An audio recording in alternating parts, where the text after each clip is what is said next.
about before dinner was done? Hey guys, Mary here to talk to you guys about Resident Evil 7. Now, after the Lantern demo, a lot of people have been comparing this game to Outlast or Amnesia, but Mike, you got to play the game for 4 hours, so you would know better than anybody. I mean, is it like those games? It's actually not, in the sense that it's kind of, like very atmospheric and it's first person. It's like those games, but in those games you don't have combat really. You're just kind of hiding. You're powerless. It's more about experiencing the story, kind of like, the term walking simulator. Mm-hmm.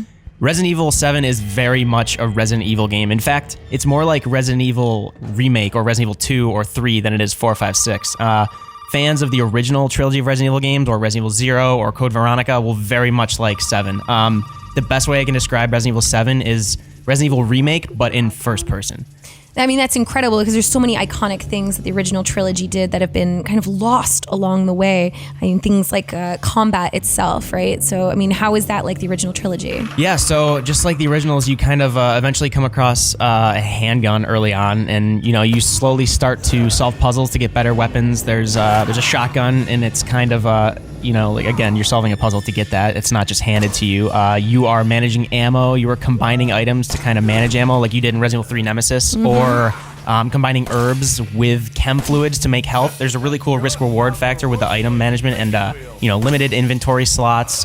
You are worrying about what items you're going to bring into this basement or into that attic, or this boss fight's coming up. I'm really going to want to stock up on like shotgun ammo for this. How can I scour every inch of this area to get those? So overall, like, there is much more survival here than there has been since, I'd say, like Resident Evil 3 almost. Yeah, it's really refreshing to hear that even though you're going to be getting weapons, that you might have limited ammunition, that you're going to be making a lot of guesses about when and where to use your guns, especially now that you've mentioned boss fights. So tell me a little bit more about that. Yeah, so I don't want to spoil these fights themselves because they're actually pretty well designed. There are a few parts that were way too scripted, which the rest of the demo of the 4 hours I played, it started about an hour into the game and then I just played straight.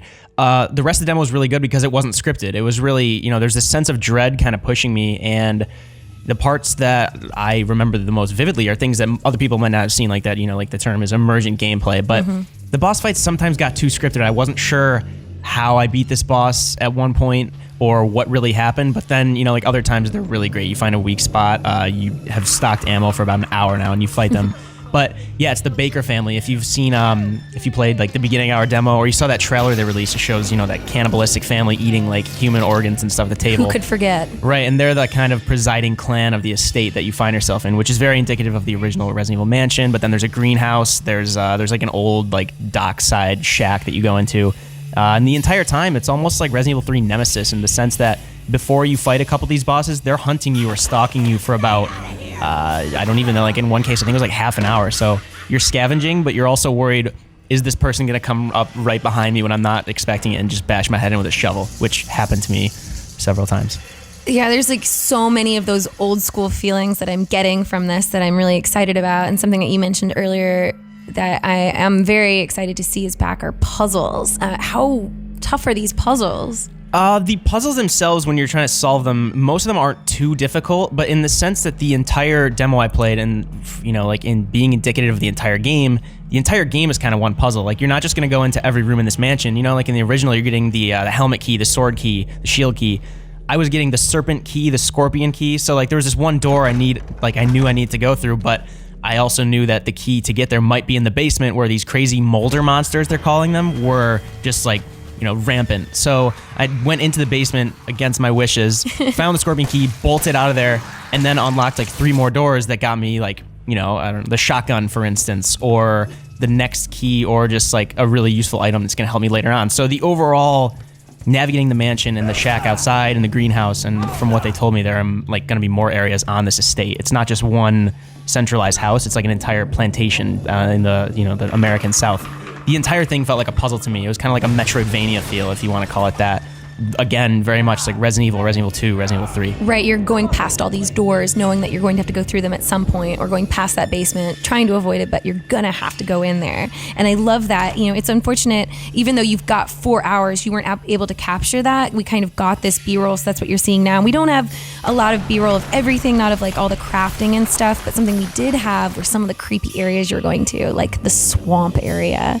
So like you're going into these like really creepy areas to, I don't know, fight what?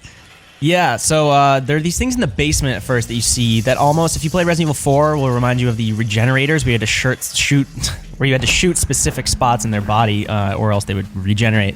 These are called Moulder Creatures, Moulders. They were kind of unclear on it. They come out of the basement wall and attack you. And the swamp became. Actually, I think there was one person the entire time in the swamp that was hunting me, and I had to in turn fight later on. And again, I don't want to spoil too much, but the amount of enemies was not overwhelming at all. I think aside from the basement, it was always like one member of the Baker family hunting me, which in a way was much creepier to me. It wasn't, oh, there's probably a couple zombies around the hallway. It's like, he is downstairs right now. I can hear his footsteps. I don't want to go to that side of the house because he's going to hear me and come find me. So in a way, it was much more like this sense of dread and like kind of like, in a weird way, a good anxiety that I haven't felt since I played like the original Resident Evils. Obviously, Resident Evil 4 is a very good game, and I enjoy 5. I don't like 6, but I think Capcom in general has figured out what made those original games great and is finally kind of being brave enough to go back to that, but aren't using it as a crutch, because there are newer things like the first person, this new setting, which very much doesn't feel like that corporate espionage storyline of the Umbrella Chronicles and like Darkside Chronicles and whatnot. It feels very much more grounded. Yeah, it seems like that's kind of run its course and it's trying to evolve it a little bit. But going back to Scorpion Keys and things like that's so iconic, and people will remember that probably in mostly really positive ways. And the last thing I really want to touch on is that you've been talking about being stalked and hunted and never feeling safe. Are there any places where you feel safe? Few and far between, but yeah. There are save rooms again. They're back. They are back. So you won't just be pressing start to save. You will be, going to save rooms, depositing items in these boxes, getting like, I think it was, I can't remember if it was ink ribbons again that you're using with typewriters, but you're saving at specific spots. But you're also like thinking in your head, like I only played for 4 hours, but the layout of this mansion and the grounds are burned into my brain already. So I'm thinking like this shortcut works best to get back to that save room. Or like if I go downstairs here first and then like jump up this ledge and then use this secret door that I opened through a puzzle earlier, I'll get back to this safe room and I'll get grenade launcher rounds to help me against this boss. So there's very much more forethought this time around, and item management and puzzles and just like learning the layout of this Metroidvania kind of original Resident Evil feel game. As a fan of the series since its birth, I'm really excited that Capcom seems to be going back to that while also introducing enough new wrinkles into the formula to make it interesting. Yeah, you're making me really excited. Yeah, I can't wait. It sounds like everything I would enjoy from a Resident Evil game, and to hear all the changes, but staying true to that original trilogy just sounds so good. And for everything else Resident Evil and all the latest on that game, you guys are going to want to stay tuned to GameSpot.